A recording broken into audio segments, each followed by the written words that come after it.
आबाद में हो, उनके लिए बड़ी दिक्कत पेश आएगी और अगर नाम उनका नहीं आएगा तो फिर उनको वोट डालने का इख्तियार नहीं मिलेगा। और फिर ये जो एक्सरसाइज को इलेक्शन कमीशन खुद अपने उसमें नोटिफिकेशन में कह रहा है कि ईआरओ और ईआरओ सिटीजनशिप एक्ट 1955 में कॉम्पिटेंट अथॉरिटी को बोल सकता है। अब जिसका नाम नहीं आएगा वो तो अपना वोट भी खो देगा, उसकी लाइवलीहुड का भी उसको एक नुकसान हो जाएगा। तो ये सब बातें हमने उनके सामने रखी। बहुत देर तक हमारी मीटिंग हुई, उन्होंने अपनी बात को कहा, उन्होंने भी बताया हमको। अब ये हमारी आज की मीटिंग की ये वो माने मोटा मोटा ये जो हुआ।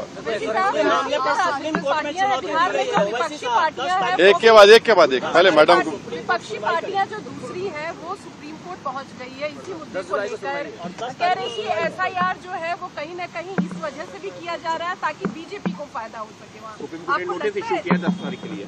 अब हमारी पार्टी में भी हम बैठ के बात करेंगे और इस पर क्या फैसला लेंगे, मगर हमारा एक ही है कि आप इतने कम टाइम में एक्सरसाइज कैसे कर पाएंगे। बहुत टाइम कम है। एसआईआर में भाई जो लोग जो अपना एड्रेस चेंज कर लिए उनको क्यों आप पूछ रहे हैं बर्थ सर्टिफिकेट। माइग्रेशन होता है, अब क्या करेंगे वो लोग।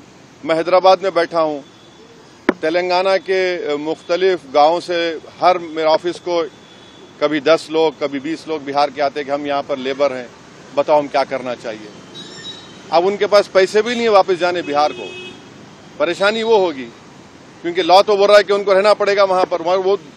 वो गए इसलिए कि बिहार में कुछ है ही नहीं, कोई सरकार ने उनका रोजगार का इंतजाम किया ही नहीं, तो मजबूरी उनकी है, बाहर बैठे हैं। तो ये सब प्रॉब्लम्स हमने ईसीआई के सामने रख के हमने कहा इसका तो आप सोल्यूशन निकालिए।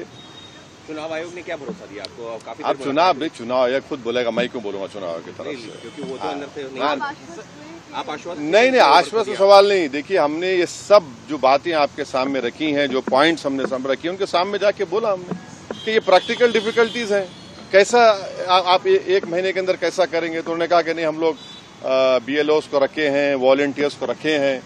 तो ये है कि जल्दबाजी में अगर 15-20% लोगों के नाम भी मिस हो गए और फिर आप देखिए मिस जब हो जाएंगे तो उसका सिटीजनशिप के मामला हो जाएगा। ये तो आप वही तो आसाम का डिओटर हो जाएगा फिर।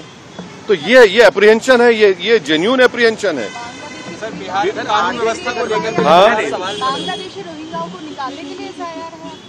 अरे देखिए फिर 2024 में किसको वोट डालने दिया आपने?